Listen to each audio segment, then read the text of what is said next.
Hace 2000 años, a principios del siglo I, el mundo era gobernado desde Roma. Pero en Roma reinaba la confusión. La guerra civil había asolado la capital del imperio. Los dictadores aspiraban al poder y el futuro de Roma parecía muy negro.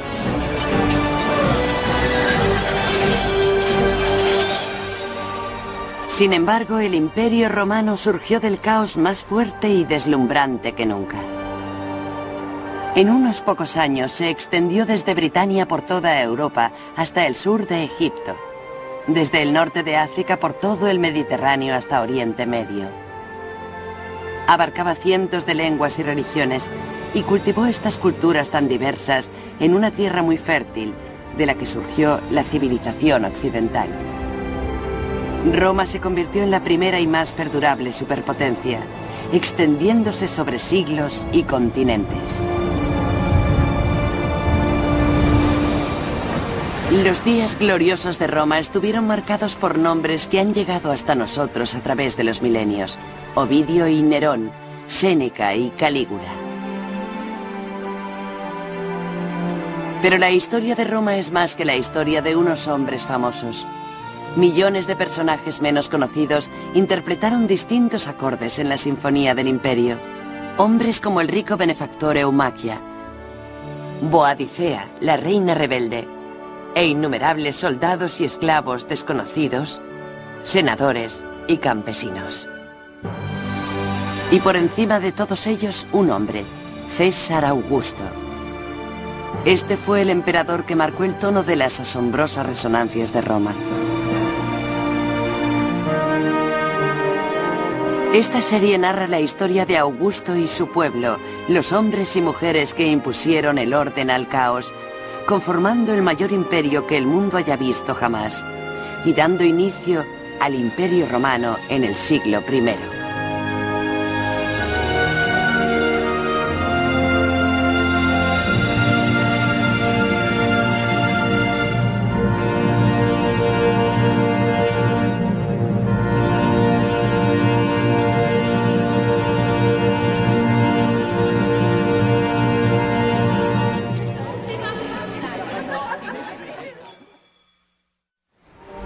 Del caos al orden. 2000 años después de que reinaran los faraones de Egipto, 400 años después del florecimiento de la cultura griega, 300 años después de Alejandro Magno, en un pequeño pueblo de Italia nació un niño llamado Octavio. Años después, ese niño sería conocido como Augusto, y su nacimiento, según nos relata un historiador de la antigüedad, estuvo aderezado por la leyenda. Su padre, que capitaneaba un ejército en tierras lejanas, fue una arboleda sagrada en busca de una profecía sobre el futuro del niño. Cuando se vertió vino sobre el altar, las llamas llegaron hasta el cielo, una señal que solo había sido vista una vez antes con Alejandro Magno. El sacerdote declaró que Augusto gobernaría el mundo.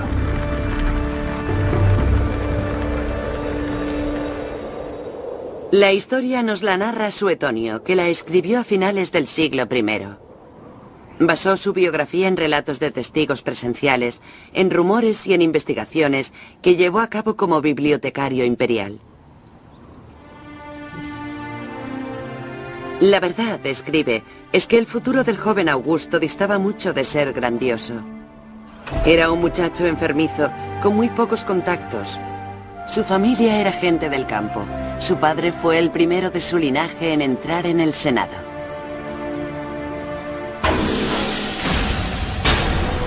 Y aún peor, Augusto nació en unos tiempos muy peligrosos.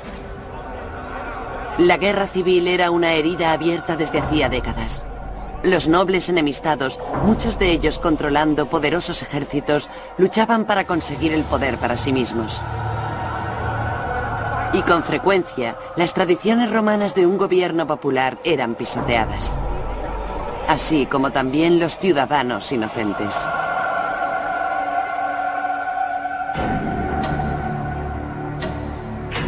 Cuando Augusto solo tenía 4 años, su padre murió de repente. Sin un mentor, el futuro del niño parecía muy sombrío. Pero en el año 49 a.C., cuando tenía 13 años, la fortuna de Augusto dio un giro dramático, ya que en ese mismo año, su tío abuelo, Julio César, obtuvo una gran victoria en el campo de batalla. Cruzando con su ejército el río Rubicón, César se declaró amo de Roma y gobernante de un imperio que aún aspiraba a la grandeza. En la época de Julio César, el Imperio Romano era como un muchacho que tuviera una estatura de 1,80 m, pero solo con 14 o 15 años. Aún no es un hombre. Los factores externos de un imperio estaban allí, el ejército estaba allí. Los romanos controlaban casi toda la costa del Mediterráneo, con la excepción de Egipto. Sin embargo, aún no habían aprendido a unir todos los elementos en un organismo funcional. Las últimas décadas de luchas internas habían debilitado al imperio. Las tribus del norte hostigaban las fronteras, los enemigos se enfrentaban a Roma en el este, y la provincia de España amenazaba con independizarse. Julio César se movilizó rápidamente para reforzar las fronteras y su propio legado. César no tenía herederos, de manera que cuando Augusto completó con éxito una peligrosa misión, César adoptó al adolescente en su testamento. Augusto entendió que tenía una gran oportunidad. No obstante, carecía de adiestramiento militar, pero era el heredero de la figura política más grande que existía en Roma en ese momento, y se aprovechó de ello. Para Augusto era una oportunidad embriagadora, pero también un peligroso desafío. En el año 44 a.C., los extranjeros no eran la única amenaza a la estabilidad. César tenía enemigos en el reducido círculo de sus consejeros.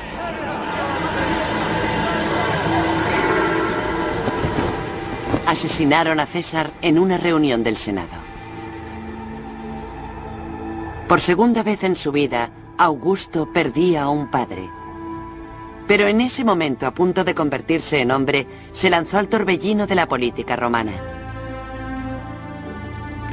La muerte de Julio César no solo representó un giro en la vida de Augusto, también lo fue en la historia del mundo.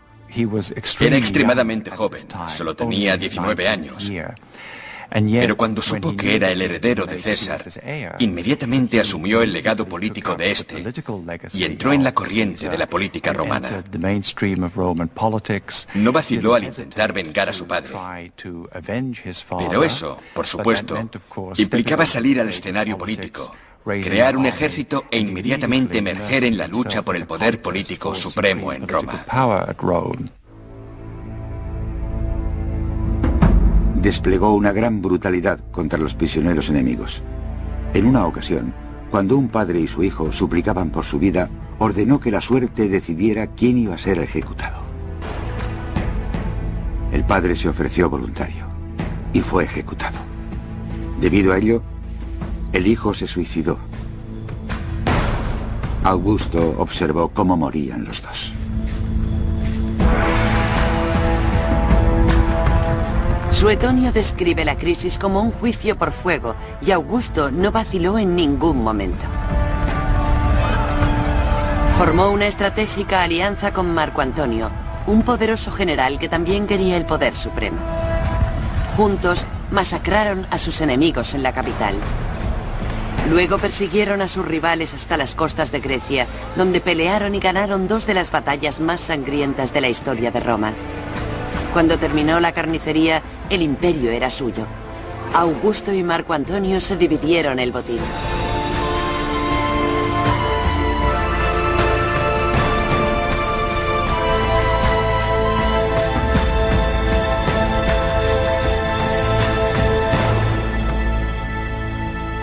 Augusto siguió en Roma. Pero Marco Antonio tomó el control de Egipto, una tierra que no estaba formalmente unida a Roma, aunque sí bajo el dominio romano. Allí juntó sus fuerzas con las de la reina de Egipto. Los historiadores de la antigüedad, como Casio Dio, creen que fue una jugada fatídica. Cuando Marco Antonio se enamoró locamente de su nueva aliada, muchos temieron que la ambiciosa reina pudiera conspirar para dominar la misma Roma. Se llamaba Cleopatra.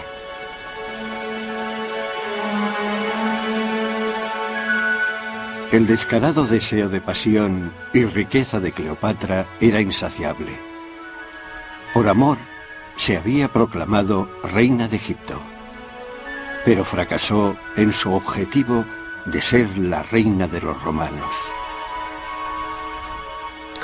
Cleopatra no disfrutaba de un gran prestigio en Roma. Lo que más irritaba de Cleopatra a la gente era que se trataba de una poderosa mujer del este, de un país muy rico con un sistema de gobierno monárquico. Por ello simbolizaba la falta de moderación, de control, ya que tendía al frenesí, a la furia. Todo aquello que Roma procuraba no ser. Cleopatra y Marco Antonio fueron considerados los líderes del imperio del mal. La alianza de Marco Antonio con Augusto fue debilitándose. Él y Cleopatra se movilizaron, pero Augusto dio el primer golpe. El poeta Virgilio describió posteriormente la batalla como una lucha épica de Oriente contra Occidente. De pie en la popa, Augusto capitaneó a los romanos en la batalla, llevando con él la fuerza del Senado y del pueblo.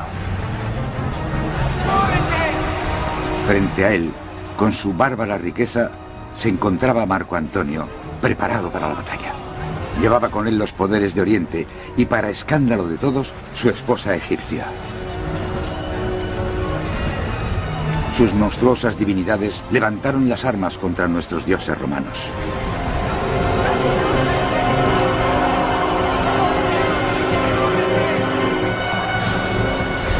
Tres cuartas partes de la flota egipcia fueron destruidas. Marco Antonio y Cleopatra se suicidaron, y la tierra de los faraones fue anexionada formalmente al Imperio Romano. Para Augusto, la anexión de Egipto resultó tremendamente importante. Fue el equivalente de las tropas de Hitler marchando por las calles de París. Egipto era un país que iba a proporcionar alimentos y tierras, pero sobre todo era una nación con un gran prestigio cultural. Una vez Roma hubo incorporado a Egipto como parte de su imperio, puede decirse que había conseguido el triunfo.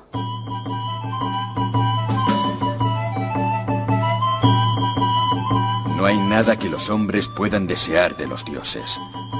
Nada que los dioses puedan hacer por los hombres que Augusto no hiciera por la República, el pueblo romano y el mundo entero cuando regresó a la ciudad. Las guerras civiles habían finalizado, y también las guerras extranjeras. La furia de las armas estaba en descanso. En el año 29 a.C., cuando Augusto volvió a una Roma asolada por la guerra, la ciudad enloqueció de entusiasmo. El glorioso general juró restaurar la paz y la seguridad. Fue una promesa que mantuvo. La victoria de Augusto inició un periodo de asombrosa vitalidad cultural, de renovación religiosa y de bienestar económico que se extendió por todo el imperio. Sería conocido como la Pax Romana, la paz de Roma. Y para muchos marcó el retorno del mítico y glorioso pasado de Roma. Pero Augusto nunca volvió los ojos al pasado. En ese momento era un hombre endurecido de 32 años, el único gobernante del mundo grecorromano, el primer emperador de Roma. La victoria había sido costosa. Sin embargo, el mayor desafío aún estaba por llegar, ya que para evitar el destino de Julio César tenía que desarmar al Senado y seducir a las masas. Tenía que hacer algo más que ganar la guerra. Tenía que ganar la paz. Ese desafío ocuparía el resto de su vida.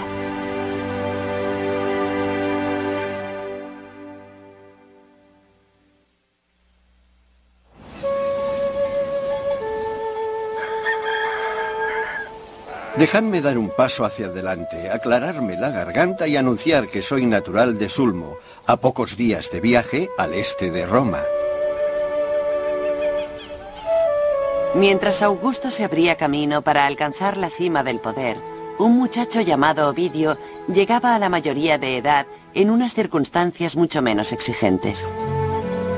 Yo era el segundo hijo, nacido el mismo día, pero un año después que mi hermano. Siempre teníamos 2 tartas en los cumpleaños que compartíamos y también estábamos muy unidos en otros aspectos. Estudiamos juntos y luego nos fuimos a Roma en busca de fortuna. Yo solía perder el tiempo intentando escribir poemas. Nuestro padre lo consideraba una pérdida de tiempo. Desaprobaba cualquier trabajo que no te permitiera ganarte la vida decentemente y siempre decía: Homero murió pobre. Ovidio y Augusto tenían unos orígenes comunes. Ambos pertenecían a la pequeña aristocracia rural. Y al igual que Augusto, la identidad y las ambiciones del joven fueron moldeadas por su exigente familia. Intenté dejar la poesía y dedicarme a la prosa en temas serios. Pero una mente frívola como la mía atrae inspiraciones frívolas, algunas demasiado buenas para coquetear con ellas. Seguía cayendo en mis malos hábitos, en secreto y avergonzado.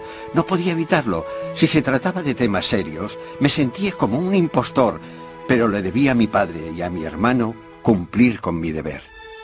Según las leyes romanas, un padre ejercía un control absoluto sobre sus hijos.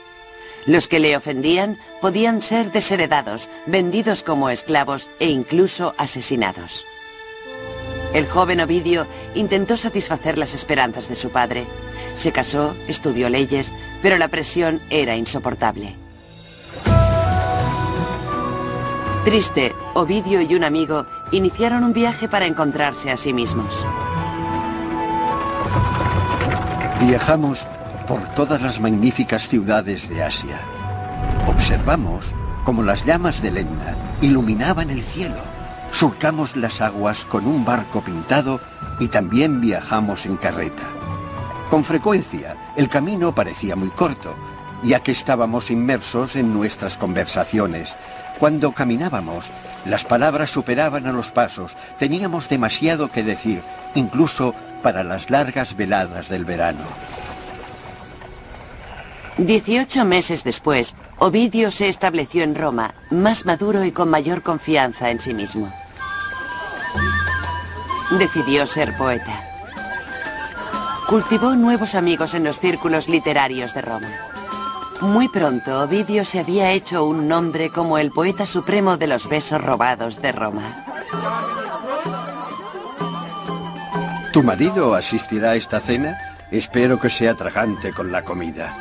Escucha y aprende lo que debes hacer. Cuando se acomode en su diván para cenar, acércate a él con cara seria. Procura mostrarte modesta y acomódate a su lado, pero secretamente, tócame con el pie. No permitas que te rodee el cuello con sus brazos, no apoyes tu gentil cabeza en su pecho. No recibas sus dedos en tu regazo, ni en tus ansiosos pezones. Y sobre todo, no le beses. Cuando haya terminado la cena, tu marido cerrará la puerta del dormitorio, pero sea lo que fuere que deparara la noche, mañana dime que le rechazaste.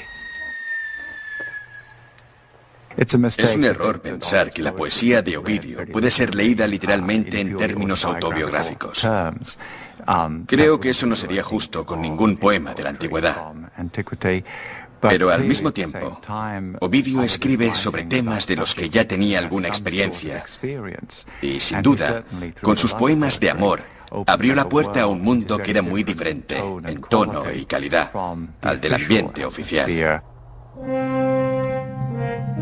Mientras Ovidio prosperaba como hombre de letras, el nuevo emperador se mostraba como un hombre de acción. Reconstruyó Roma y su propia familia. Tras divorciarse de su esposa, Augusto se casó con su amante Livia, que estaba en avanzado estado de gestación.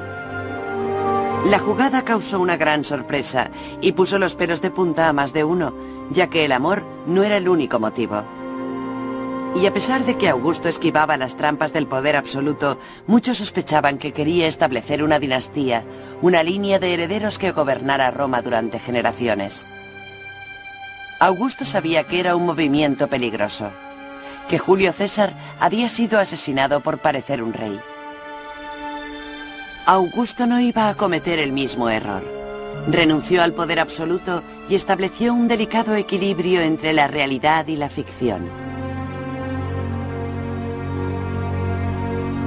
Habiendo adquirido por consenso universal el control sobre todos los asuntos, transferí el gobierno y el senado al pueblo de Roma.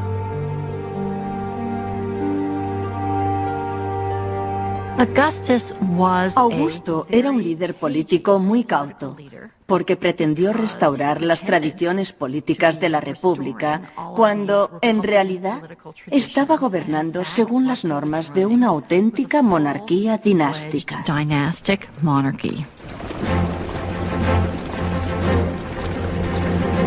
Augusto conquistó Cantabria, Aquitania, Pannonia, Dalmacia y toda la Lidia, así como Raecia. Augusto no solo cambió el imperio, también lo amplió. Egipto había sido anexionado a principios de su carrera. Muy pronto se le unió el norte de España. Augusto cruzó Europa para llegar a Germania y unió Oriente con Occidente, añadiendo la moderna Hungría, Austria, los Balcanes y el centro de Turquía. Estas victorias implicaron a soldados y senadores romanos y ofrecieron una buena distracción a los pobres de la ciudad. Cuando Augusto no estaba organizando carreras de cuadrigas o exhibiciones de gladiadores, mostraba animales exóticos traídos de los confines del Imperio de Roma. Un rinoceronte aparecía en el circo, tigres asiáticos en el teatro, una serpiente gigante en el foro. Una circunscripción clave para Augusto la formaba la población plebeya de Roma, que era básicamente populacho. Se trataba de varios cientos de miles de personas que no tenían trabajo, y para decirlo claramente, que había que sacar de la calle, y evitar que crearan problemas, porque la mezcla era muy volátil y combustible. La volátil mezcla que conformaba Roma se mantuvo tranquila durante los primeros 4 años del gobierno de Augusto. Luego, en el año 23 a.C., los acontecimientos dieron un giro dramático. Casio Dio escribió que una serie de desastres convencieron al pueblo de que Augusto no necesitaba menos poder, sino más. La ciudad se inundó al desbordarse el río, y los relámpagos alcanzaron a muchas construcciones. Luego, una plaga asoló Italia y nadie pudo trabajar la tierra. Los romanos creían que esas desgracias se debían a que Augusto había renunciado al poder. Deseaban nombrarle dictador. La plebe encerró a los senadores en el Senado y, amenazándoles con quemarlos vivos, los obligaron a votar a Augusto como gobernante absoluto. Las demandas amenazaban con trastornar el precario equilibrio político del emperador. Augusto cayó de rodillas ante los manifestantes, se rasgó la toga y se golpeó el pecho. Prometió a la plebe que personalmente se ocuparía del suministro del grano. Sin embargo, Augusto se negó a ser considerado un dictador. La muchedumbre se dispersó, pero la lección era muy clara. Augusto cabalgaba un tigre. Mantener el orden en las fronteras, en las calles y en el Senado era una tarea sobrehumana que necesitaba de un talento sobrehumano. Afortunadamente para Roma, Augusto lo tenía. Luego ocurrió algo fortuito. Apareció el cometa Halley y Augusto hizo correr la voz de que se trataba del alma de Julio César ascendiendo al cielo. Desde ese momento fue llamado Julio César el Divino. Políticamente fue algo muy fuerte. ¿Qué hizo Augusto en ese momento? En todas las monedas, en todos sus escritos, en todos sus símbolos, ponía las letras de F, Hijo del Divino. Y en política es una gran ventaja ser el hijo del divino. Creo que hay muchos políticos actuales a quienes les gustaría poder hacerlo. Augusto adornó su nueva y piadosa identidad con historias de sus austeras costumbres. Se decía que vivía en una humilde casa, que dormía en una cama baja y que comía alimentos corrientes, pan, queso, y a veces incluso menos.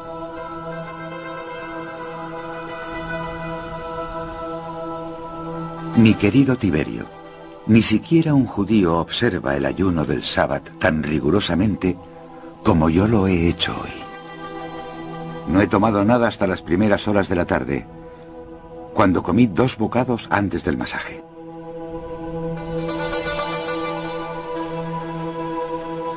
Augusto sostenía que los cambios morales eran el enemigo de Roma.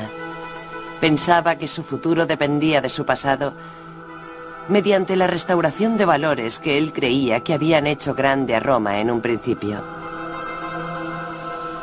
Instauré muchas tradiciones que estaban desapareciendo. Restauré 82 templos de los dioses sin olvidar ninguno que exigiera ser reparado. En público, Augusto predicaba con el ejemplo. Sacrificaba animales según los ritos ancestrales y restableció las normas sociales tradicionales. Nuevas leyes asignaron los asientos del teatro según la categoría social. Las mujeres ocuparon las últimas filas. El adulterio estaba penado por la ley y se alentaba el matrimonio y la maternidad. Para muchos, la sociedad romana había recuperado su verdadero rumbo. El hijo de un dios estaba creando un imperio para el futuro. ¿Quién podría encontrar palabras para describir de forma adecuada los avances de estos años? El gobierno ha recuperado la autoridad, el Senado su majestuosidad y los tribunales su influencia. Se han prohibido las protestas en el teatro, se honra la integridad y se castiga la depravación.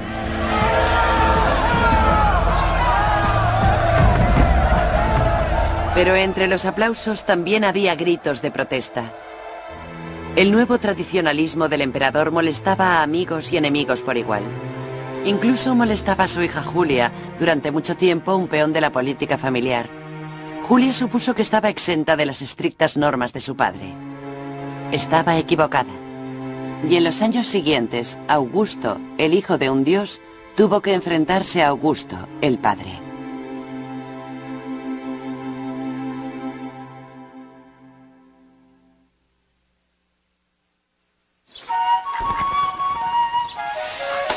Si hay alguien aquí que sea un novicio en el arte del amor, que lea mi libro. Si lo estudia, amará como un profesional. A medida que el emperador Augusto marcaba el rumbo de rigor moral, el poeta Ovidio pisaba un terreno muy diferente. Se había convertido en el poeta vivo más famoso de Roma y su audacia aumentaba al mismo ritmo que su reputación. Después de haber agotado los convencionalismos de la poesía amorosa, decidió ir más allá. Empezó a componer un manual de consejos prácticos para el adulterio. Primer paso. Pasea por una columnata sombreada. No te pierdas el templo de Adonis, pero el teatro es tu mejor terreno de caza. Allí encontrarás mujeres dispuestas a satisfacer cualquier deseo. De la misma forma que las hormigas van y vienen, las damas cultas acuden en masa a los juegos. Van por el espectáculo y para exhibirse ellas mismas. Hay tantas que, a veces, me tambaleo al tener que elegir. Muchos romanos anhelaban seguir a su emperador por la senda de los viejos tiempos de la estricta virtud romana. Pero otros se deleitaban con las promesas de la nueva paz que Roma había encontrado. Ovidio era uno de ellos. Para el joven poeta los viejos límites carecían de sentido. No dudes de que podrás tener a cualquier mujer que desees. Algunas se entregan, otras se resisten, pero a todas les agrada que les hagas una proposición. Y aún en el caso de fracasar, el rechazo no duele. Pero ¿por qué ibas a fracasar? Las mujeres siempre agradecen el placer y las novedades les resultan excitantes. Las guerras civiles habían provocado enormes cambios sociales. Algunas mujeres habían ganado influencia política, más derechos y una nueva libertad. Según la tradición, una de esas mujeres era Julia, la única hija del emperador. Julia se sentía atraída por las letras y había sido bien educada, algo propio de la familia. También era de naturaleza apacible y sin ninguna intención cruel. Todo ello le valió una gran estima como mujer. En general, Julia no rechazaba los valores tradicionales. Durante mucho tiempo había soportado el exagerado control de su padre. Obedientemente se casó 3 veces para satisfacer sus ambiciones dinásticas. Tuvo 5 hijos. 2 de ellos, Cayo y Lucio, eran considerados por Augusto como probables herederos. Pero al igual que Ovidio, Julia esperaba algo más de la paz. Era inteligente y vivaz y tenía una lengua irreverente que se enfrentaba a las convenciones romanas. Su legendario ingenio ha llegado hasta nosotros gracias a un escritor romano llamado Macrobio. Su padre le ordenó en varias ocasiones, de forma cariñosa y severa, que moderase sus llamativos vestidos y que tuviera unas compañías menos dudosas. Una vez la vio con un vestido exageradamente escotado, lo desaprobaba, pero no dijo nada. Al día siguiente, Julia, con un vestido diferente, abrazó a su padre modestamente. Este no podía disimular su alegría y le dijo: ¿no es este vestido más apropiado para la hija de Augusto? Julia le respondió: hoy voy vestida para los ojos de mi padre. Ayer me vestí para los de mi marido.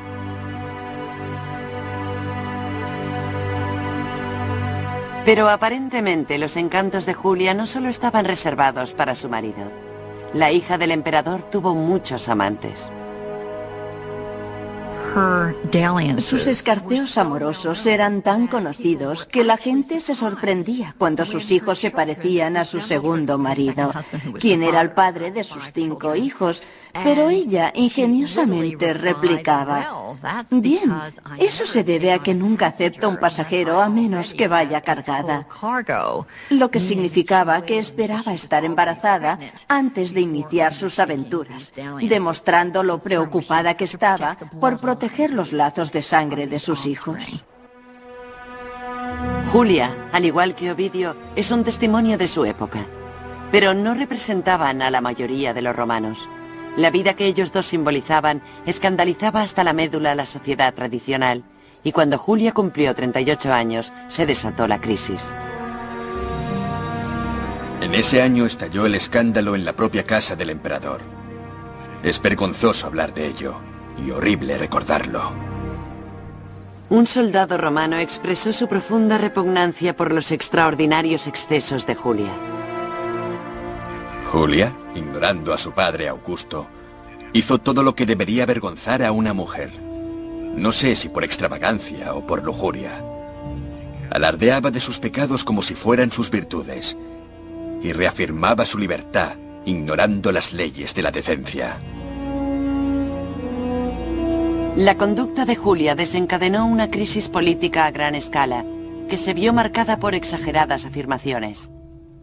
Se rumoreaba que la hija del emperador organizaba fiestas todas las noches en la plaza pública de Roma.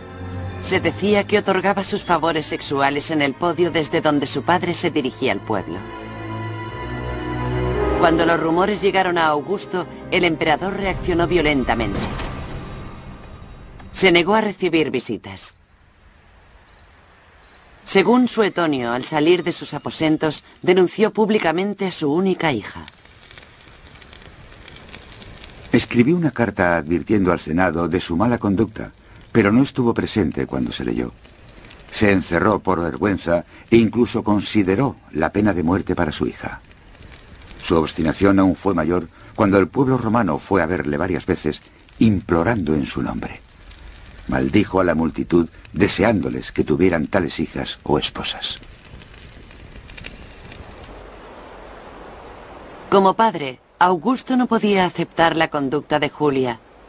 Como emperador, no podía tolerar la vergüenza. Augusto la desterró para el resto de su vida.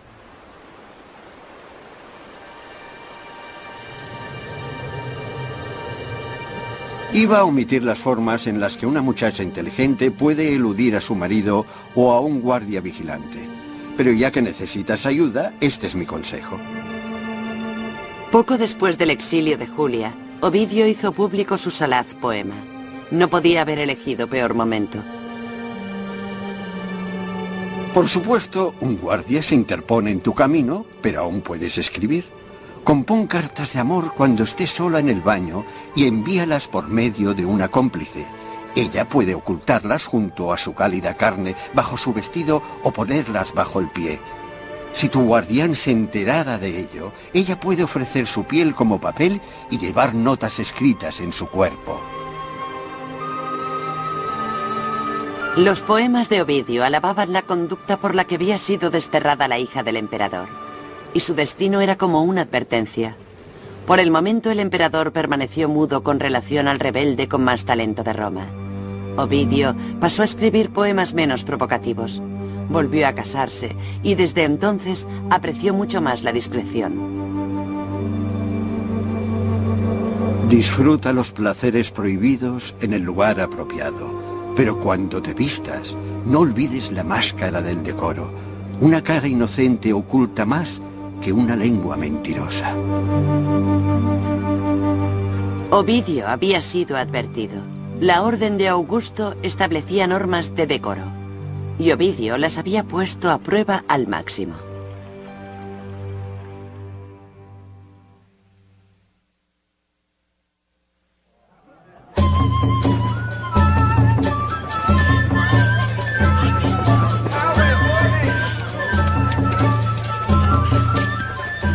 Ahora considera los peligros de la noche. Las tejas caen de los tejados y te dan en la cabeza. Y el truhán borracho buscando pelea no puede descansar sin encontrar pendencia. ¿Qué puedes hacer cuando un loco de atar se enfrenta a ti? O cuando los vecinos tiran vasijas rotas por la ventana. Coqueteas con el desastre si vas a cenar antes de redactar el testamento. A finales del siglo I, el poeta Juvenal escribía poemas ridiculizando a Roma. Era muy sarcástico y tenía buen ojo para las realidades más ocultas de la vida urbana. Nuestro bloque de viviendas es una ruina inestable. El encargado del edificio lo apuntala con palos delgados y enyesa las enormes grietas. Luego nos dice que descansemos tranquilos en su horrible trampa mortal.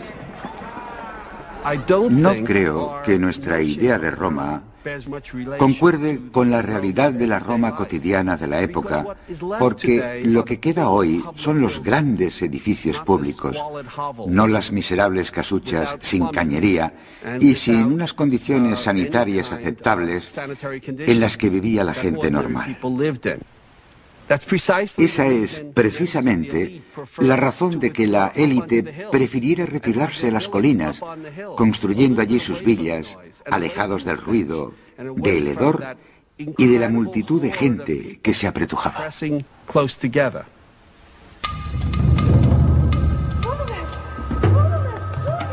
Me gustaría vivir donde no se experimente miedo en la oscuridad de la noche. Incluso ahora mismo, huelo el fuego y oigo los gritos de un vecino pidiendo agua, mientras se esfuerza por salvar sus miserables pertenencias. El humo sale de la tercera planta mientras las llamas van subiendo. Pero el pobre desgraciado que vive en la última planta, con un techo con goteras y nidos de pájaros, ignora el peligro y seguro que se quemará.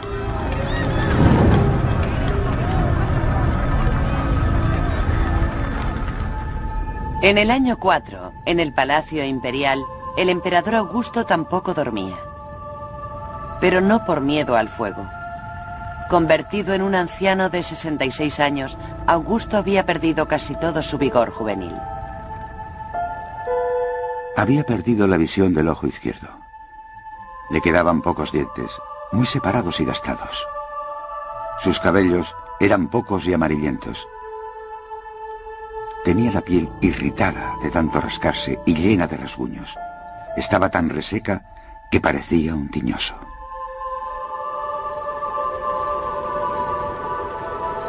A medida que el emperador se acercaba a la muerte, iban apareciendo complots para dilucidar su sucesión. Sus nietos y herederos habían muerto de forma inesperada, y el mismo emperador vivía bajo la constante amenaza de ser asesinado. Hablando en nombre de Augusto, un historiador de la antigüedad expresó su dilema. A pesar de que la soledad es terrible, escribió, la compañía también lo es. Los hombres que nos protegen son los más aterradores. En cierto modo, Augusto parecía una roca, y lo que creó también lo parecía, por lo que es fácil olvidar su fragilidad. Creo que sus contemporáneos eran conscientes de dicha fragilidad, y desde luego Augusto estaba preocupado en exceso por proporcionar un sistema de gobierno seguro cuando él faltara.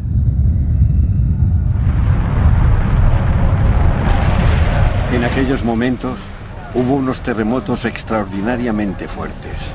El Tíber derrumbó el puente e inundó la ciudad durante 7 días. Se produjo un eclipse parcial del sol y empezó la hambruna. Los historiadores de la antigüedad nos dicen que los desastres naturales predecían los políticos. Sea como fuere, las dificultades del emperador iban rápidamente en aumento. En el año 6, los soldados, la médula del imperio, se negaron a reengancharse si no les subían el sueldo, de modo que hubo que encontrar nuevos fondos. Luego el fuego asoló extensas zonas de la capital. Augusto, aunque poco dispuesto, recurrió a los impuestos. Era una táctica muy peligrosa, y el emperador lo sabía. Temiendo un golpe de estado, Augusto alejó a los potenciales enemigos, suspendió los tribunales y disolvió el Senado. Incluso despidió a su propio séquito, pero Roma seguía inestable. La plebe, angustiada por la hambruna y los impuestos después de los incendios, estaba inquieta. Hablaban abiertamente de rebelarse. Al caer la noche, pegaban carteles sediciosos.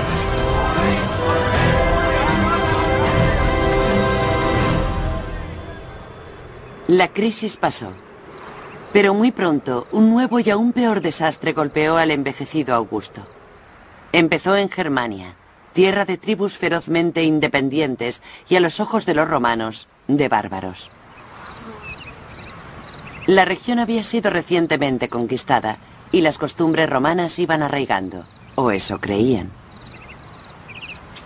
Los bárbaros no habían olvidado sus antiguas tradiciones, su forma de vida libre ni el poder de las armas. Pero siempre que pudieran ser asimilados lentamente por la cultura romana, no se daban cuenta de que estaban cambiando y no se resistían a su influencia.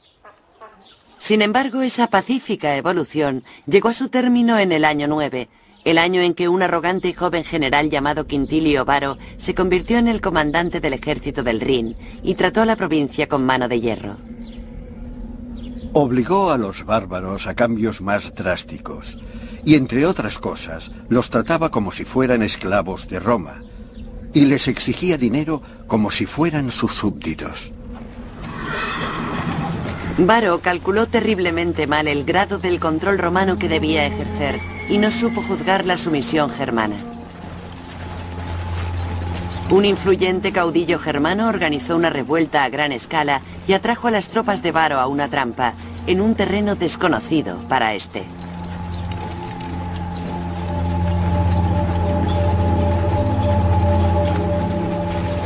Las montañas eran rocosas y cortadas con profundas gargantas.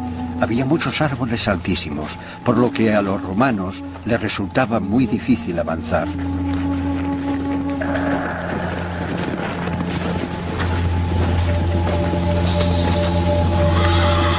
La lluvia formó una espesa cortina y los fuertes vientos les obligaron a separarse.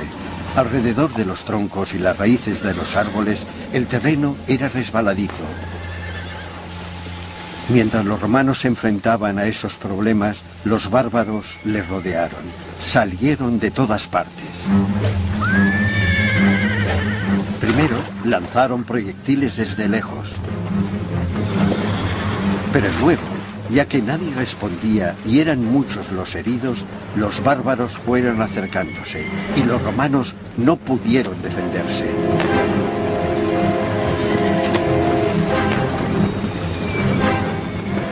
hacían más que tropezar entre ellos y contra los árboles. No podían coger sus flechas ni jabalinas. La lluvia les arrebataba las armas.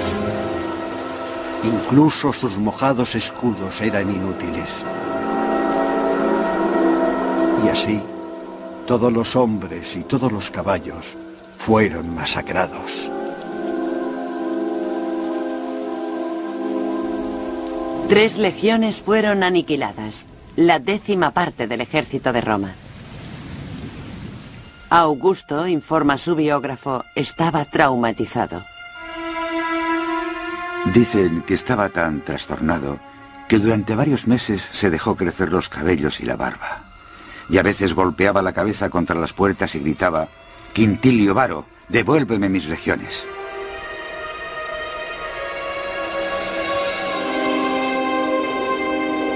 El desastre de Germania subrayó una cruda realidad. El imperio había nacido de la violencia y a la violencia amenazaba con volver. El emperador no se inclinaba por la indulgencia.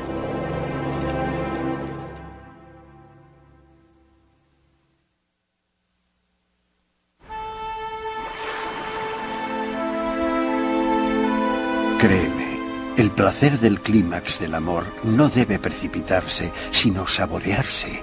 Y cuando llegues a esos lugares que a la mujer le encanta que le toquen, no permitas que la vergüenza se interponga entre vosotros. No te eches atrás. Verás que los ojos le brillan con una luz trémula, al igual que el sol brilla en las olas del mar. Emitirá suaves quejidos y susurrará palabras dulces adecuadas para el juego. Pero no vayas más deprisa que tu amante, ni permitas que te deje a medio camino. Alcanzad la meta al unísono. Cuando un hombre y una mujer caen agotados juntos, los dos ganan. Ese es el mejor premio. Cuando se publicaron por primera vez, las ardientes palabras de Ovidio cautivaron a Roma. Pero una década más tarde volverían para torturarle, ya que la paciencia del emperador Augusto había caído a su punto más bajo. Acosado, veía complots en cada esquina, anarquía en cualquier acto de desobediencia. Culpando al subversivo libro, Augusto desterró de Roma a Ovidio.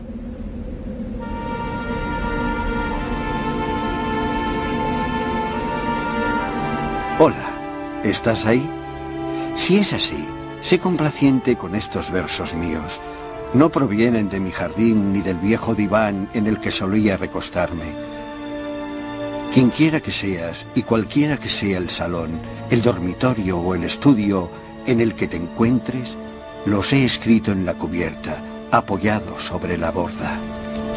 El poeta fue enviado a un apartado lugar muy poco civilizado, en los confines del imperio, en las costas del Mar Negro. Para Ovidio, el más sofisticado de los urbanitas, ningún castigo podría haber sido más duro.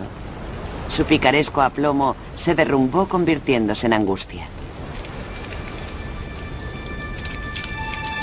Cuando cae la noche aquí, pienso en aquella otra noche, cuando fui arrojado a la interminable tristeza. Conseguimos reír una o dos veces cuando mi esposa encontró en un viejo baúl algunas ropas viejas. Puede que esto esté de moda esta temporada, la nueva moda romana, pero de igual manera nuestras risas se cortaron y se convirtieron en lágrimas. Nos abrazamos. Mi esposa sollozaba junto al hogar. ¿Qué podía decirle yo? Di el primer paso con el que todos los viajes comienzan, pero no pude dar el segundo. Apenas podía respirar. Lo intenté de nuevo. Detrás de mí, ella cayó rodando por el suelo. Sus cabellos cayeron en cascada en el hogar, levantando polvo y cenizas. Oí que me llamaba por mi nombre. Creí haber sobrevivido lo peor. ¿Qué podía ser peor? Pero mi esposa se levantó, me persiguió y me abrazó sollozando. Los sirvientes la apartaron. Cualquier vestigio de dignidad que aún me quedara murió allí.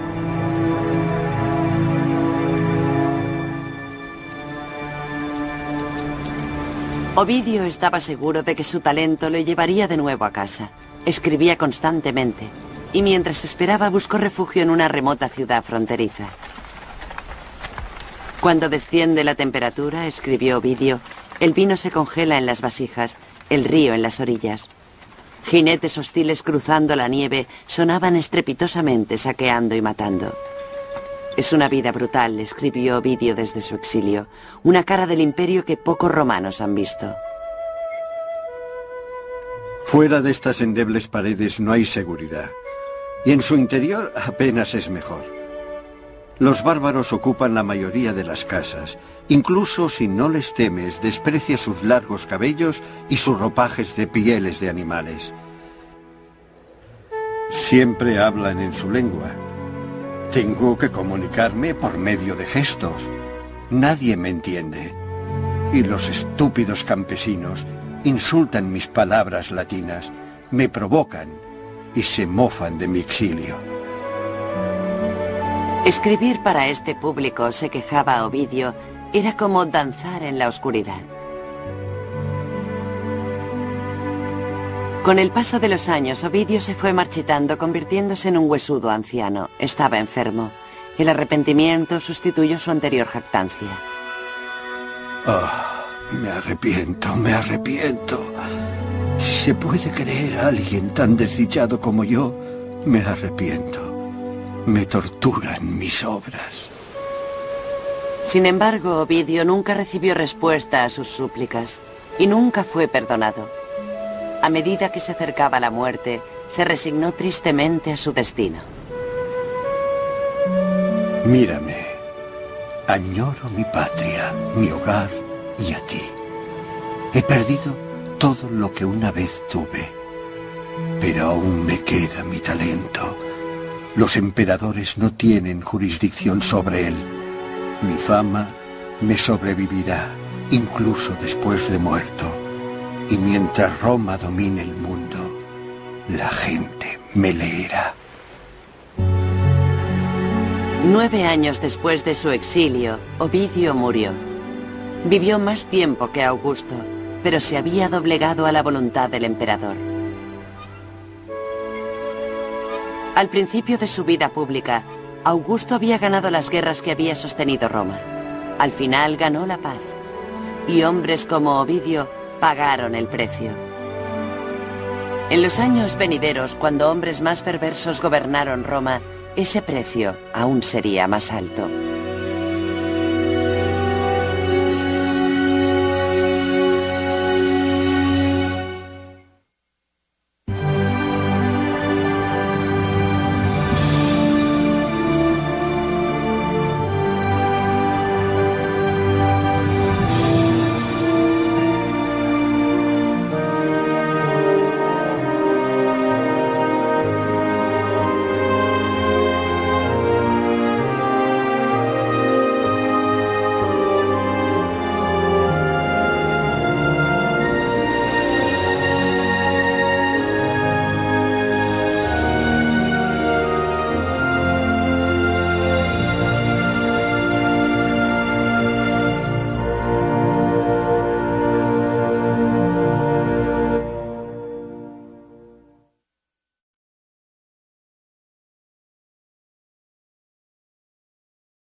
Testigos presenciales, en rumores y en investigaciones que llevó a cabo como bibliotecario imperial.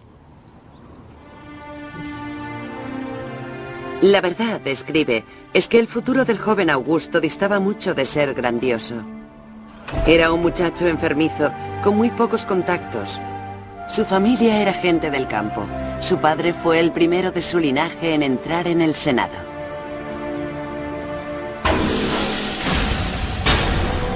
Y aún peor, Augusto nació en unos tiempos muy peligrosos. La guerra civil era una herida abierta desde hacía décadas.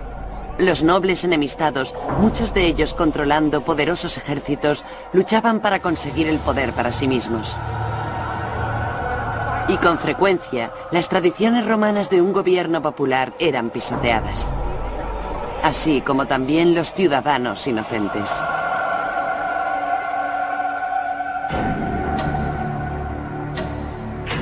Cuando Augusto solo tenía 4 años, su padre murió de repente. Sin un mentor, el futuro del niño parecía muy sombrío. Pero en el año 49 a.C., cuando tenía 13 años, la fortuna de Augusto dio un giro dramático, ya que en ese mismo año, su tío abuelo, Julio César, obtuvo una gran victoria en el campo de batalla. Cruzando con su ejército el río Rubicón, César se declaró amo de Roma y gobernante de un imperio que aún aspiraba a la grandeza. En la época de Julio César, el Imperio Romano era como un muchacho que tuviera una estatura de 1,80 m, pero solo con 14 o 15 años. Aún no es un hombre. Los factores externos de un imperio estaban allí. Numerosas resonancias de Roma. Esta serie narra la historia de Augusto y su pueblo, los hombres y mujeres que impusieron el orden al caos, conformando el mayor imperio que el mundo haya visto jamás, y dando inicio al Imperio Romano en el siglo I.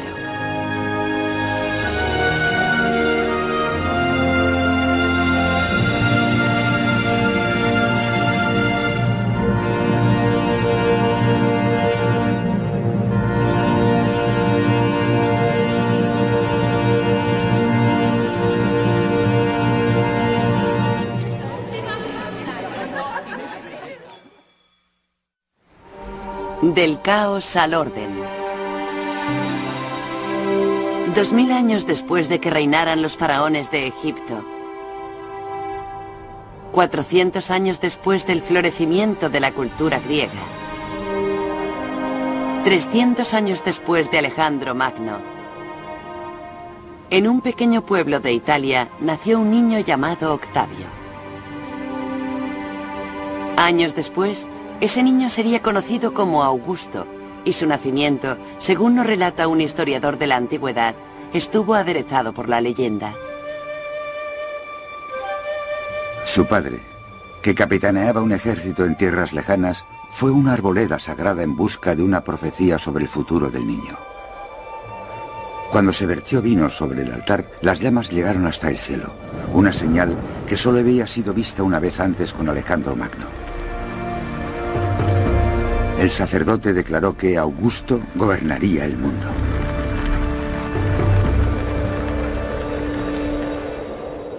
La historia nos la narra Suetonio, que la escribió a finales del siglo I. Basó su biografía en relatos de testigos.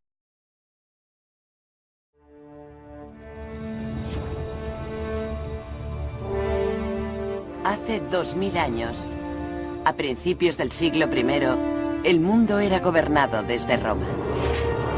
Pero en Roma reinaba la confusión. La guerra civil había asolado la capital del imperio. Los dictadores aspiraban al poder y el futuro de Roma parecía muy negro.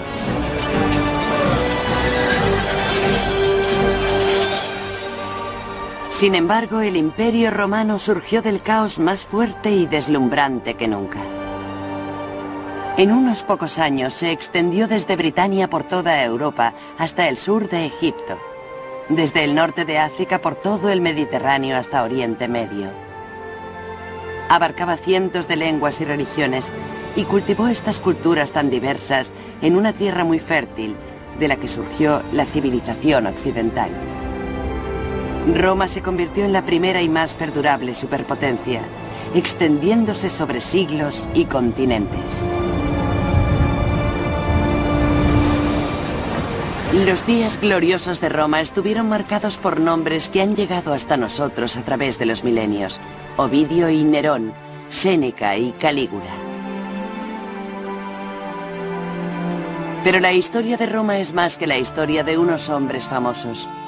Millones de personajes menos conocidos interpretaron distintos acordes en la sinfonía del imperio.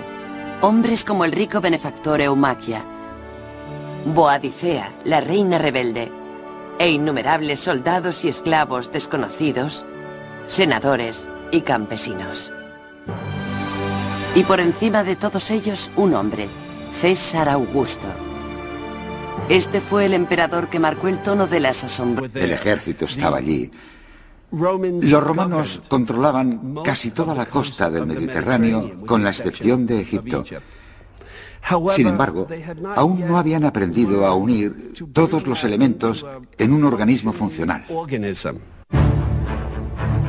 Las últimas décadas de luchas internas habían debilitado al imperio. Las tribus del norte hostigaban las fronteras, los enemigos se enfrentaban a Roma en el este, y la provincia de España amenazaba con independizarse. Julio César se movilizó rápidamente para reforzar las fronteras y su propio legado.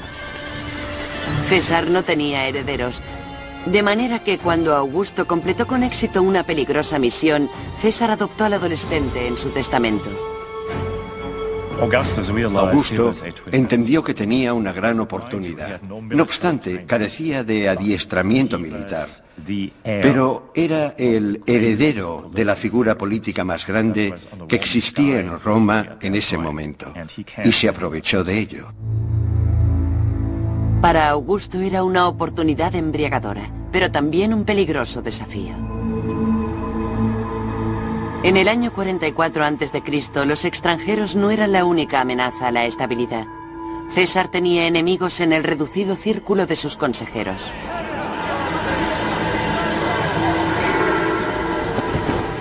Asesinaron a César en una reunión del Senado. Por segunda vez en su vida, Augusto perdía a un padre. Pero en ese momento, a punto de convertirse en hombre, se lanzó al torbellino de la política romana. La muerte de Julio César no solo representó un giro en la vida de Augusto, también lo fue en la historia del mundo. Era extremadamente joven, solo tenía 19 años. Pero cuando supo que era el heredero de César, inmediatamente asumió el legado político de este y entró en la corriente de la política romana. No vaciló al intentar vengar a su padre. Pero eso, por supuesto, implicaba salir al escenario político, crear un ejército e inmediatamente emerger en la lucha por el poder político supremo en Roma. Desplegó una gran brutalidad contra los prisioneros enemigos. En una ocasión, cuando un padre y su hijo suplicaban por su vida, ordenó que la suerte decidiera quién iba a ser ejecutado. El padre se ofreció voluntario y fue ejecutado. Debido a ello, el hijo se suicidó. Augusto observó cómo morían los dos. Suetonio describe la crisis como un juicio por fuego y Augusto no vaciló en ningún momento. Formó una estratégica alianza con Marco Antonio, un poderoso general que también quería el poder supremo. Juntos masacraron a sus enemigos en la capital. Luego persiguieron a sus rivales hasta las costas de Grecia, donde pelearon y ganaron dos de las batallas más sangrientas de la historia de Roma. Cuando terminó la carnicería, el imperio era suyo. Augusto y Marco Antonio se dividieron el botín.